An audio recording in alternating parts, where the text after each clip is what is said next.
There he goes, breaking inside. The block is by Wolf. I tell you, Wolf has played some game for North Carolina. Right now, he's the big difference in the game. Well, he's done a good job offensively and defensively, not only guarding Sampson, but also a lot of weak side defense.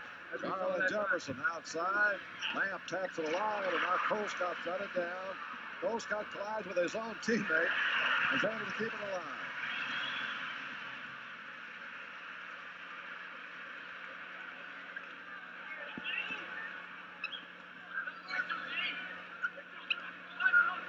Now the Wolf, Harris Wolf left open, stuffs it. Oh, that was a very foolish move on the part of Sampson.